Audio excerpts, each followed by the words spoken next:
साली आधी घरवाली। सिमरन की छोटी बहन विभा माँ के होते हुए भी सिमरन के ही पीछे लगी रहती थी। सिमरन आ गई हो तो इसे खाना खिला दो।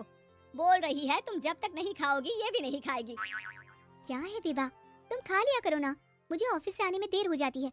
और कोई छोटी बच्ची तो हो नहीं तुम जो खाना भी नहीं खाती हो कि दीदी आएगी तो ही खाऊंगी। हाँ हाँ, छोटी बच्ची ही समझ लो। और एक बात, जब आपको पता है कि मैं आपके बिना नहीं खाती हूँ तो रोज रोज क्यों बोलती हो? अरे क्या है ये, दोनों बहनें कम माँ बेटी ज्यादा लगती हो। अरे दीदी की शादी हो जाएगी तब क्या करेगी बोल? जब होगी तब की तब देखेंगे। मैं तो दीदी के साथ ही रहूंगी हमेशा। दोनों की शादी ऐसे घर में कर देंगे जहाँ दो भाई हो। खैर, मामला आया गया हो जाता है। एक दिन सिमरन के पापा जब घर आते हैं। तुम लोगों के लिए अच्छी खबर है, वर्मा जी है ना मेरे दोस्त, उन्होंने सिमरन बेटी के लिए रिश्ता बताया है। बहुत अच्छा लड़का है, सिमरन को भी पसंद कर लिया है और कल वो लोग आ रहे हैं सिमरन को देखने अपने घर। सिद्धांत अपने माता पिता के साथ सिमरन को देखने आता है। उसे सिमरन अच्छी लगती है और शादी तय हो जाती है। सिद्धांत की माँ कहती है, अब तो हम लोग ले जाएंगे जल्द ही अपनी सिमरन को यहाँ से। अरे हाँ हाँ क्यों नहीं, आपकी ही है अब तो हमारी बेटी। दूर खड़ी विभा सब सुन रही होती है। अब तो दीदी की शादी हो जाएगी, फिर तो वो चली जाएंगी। दीदी के बिना मैं कैसे रहूंगी? कुछ ना कुछ तो करना ही होगा जिससे दीदी की शादी ही ना हो। सभी के जाने के बाद क्या शादी के बाद दीदी हम लोगों के साथ नहीं रहेंगी? अरे नहीं तो फिर क्यों रहेगी, शादी हो जाएगी तो अपने घर चली जाएगी ना। तो मैं भी जाऊंगी उनके साथ, मेरा भी सामान पैक कर देना। अरे कैसे बात कर रही हो विभा, दीदी के ससुराल छोटी बहन नहीं जाती। हाँ कभी कभी जाकर मिलाना और रोज फोन पर भी बात कर लेना, ठीक है? नहीं पापा, आप तो जानते हैं मैं दीदी के बिना खाना भी नहीं खाती, ना ही मुझे उनके बिना नींद आती है। सिमरन बहन की बात सुनकर इमोशनल हो जाती है। अगले दिन से विभा खाना खाना छोड़ देती है। लोगों के लाख समझाने के बाद भी विभा ना खाती है ना ही सोती है। अंत में हार मानकर सिमरन सिद्धांत से मिलती है। सिद्धांत, मेरे मम्मी पापा ने बचपन से ही विभा और मुझे साथ रखा। वो मुझसे बहुत जुड़ी है। मुझे उसकी टेंशन रहेगी शादी के बाद, क्योंकि वो मेरे बिना नहीं रह सकती है। अरे ये तो छोटी सी बात है, वो हम लोगों के साथ हमारे घर में रह सकती है। जब उसकी अकल आ जाएगी या वो समझ जाएगी कि तुम्हारा घर वो नहीं बल्कि ये है, तो हम उसे घर छोड़ाएंगे, ठीक है? सिमरन खुश हो जाती है क्योंकि वो यही चाहती थी। वो माँ पिता से बात कर लेती है। अरे कैसी बात कर रही हो सिमरन, भला बेटी के ससुराल में हम छोटी बहन को कैसे भेज दे, जमाना क्या कहेगा? अरे तो पागल हो गया है, मना कर दे। इस शादी में इन लोगों का तो ये चलता ही रहेगा, कभी बहन यहाँ आ रही है कभी वो बहन के पास जा रही है। अरे शादी हो रही है, कोई मजाक थोड़ी ना हो रहा है ना बाबा ना। माँ कैसी बात कर रही हो, सिमरन से मैं जुड़ाव महसूस कर रहा हूँ और इतनी सी बात के लिए इतनी अच्छी लड़की को कैसे छोड़ सकता हूँ? सिद्धांत की भी जिद होती है कि वो सिर्फ सिमरन से ही शादी करेगा, और होता भी वैसा ही है। सिद्धांत और सिमरन की शादी हो जाती है और दहेज में आ जाती है विभा। शादी के बाद बुआ सास कहती है, अरे माँ ना, साली आधी घर वाली होती है, लेकिन ये क्या, तुम तो उसे घर ही ले आए।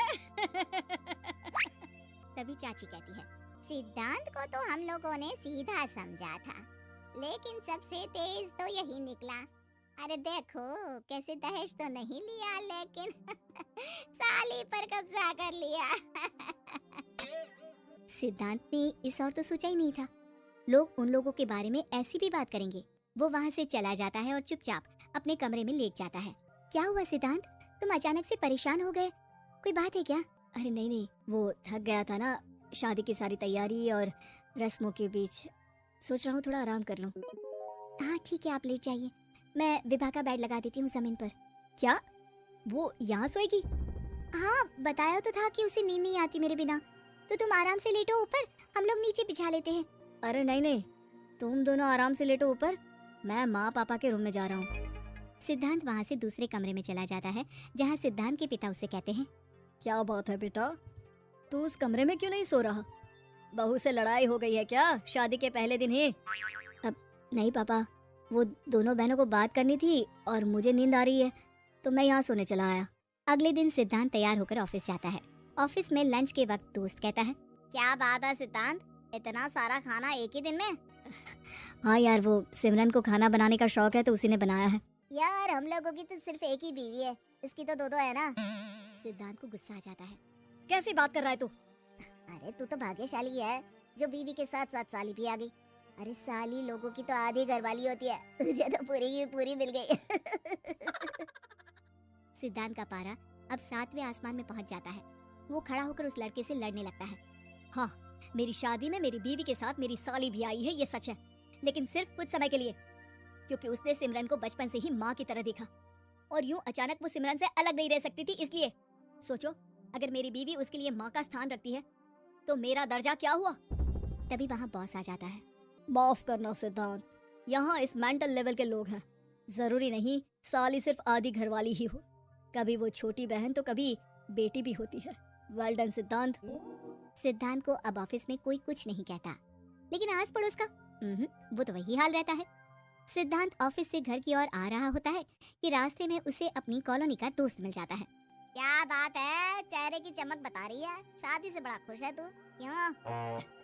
हाँ यार, अच्छी लड़की और अच्छा परिवार मिलना कहाँ होता है जल्दी आजकल। यार हमें भी दिला देना ऐसा परिवार जहाँ एक के साथ एक फ्री की स्कीम चल रही हो। सिद्धांत को फिर गुस्सा आ जाता है। वो दोस्त को मारने के लिए हाथ उठाता ही है कि वहाँ विभा आ जाती है। अरे जीजू रहने दीजिए ना, ये लोग नहीं समझेंगे कि इंसानियत क्या होती है। ये सच है कि दीदी से कैसे दूर रहना ये मुझे पता नहीं था। आपने मुझे दीदी के पास रहने का मौका देकर ये समझने का मौका दिया कि लड़की का असली घर उसका ससुराल होता है। मैं समझ चुकी हूँ, मैं जा रही हूँ जीजू, लेकिन मैं खुश हूँ कि आपने मुझे अपनी छोटी बहन समझा। सभी उन लोगों को देखकर ताली बजाने लगते हैं। विभा अपने घर चली जाती है और सिद्धांत खुशी खुशी सिमरन के साथ रहने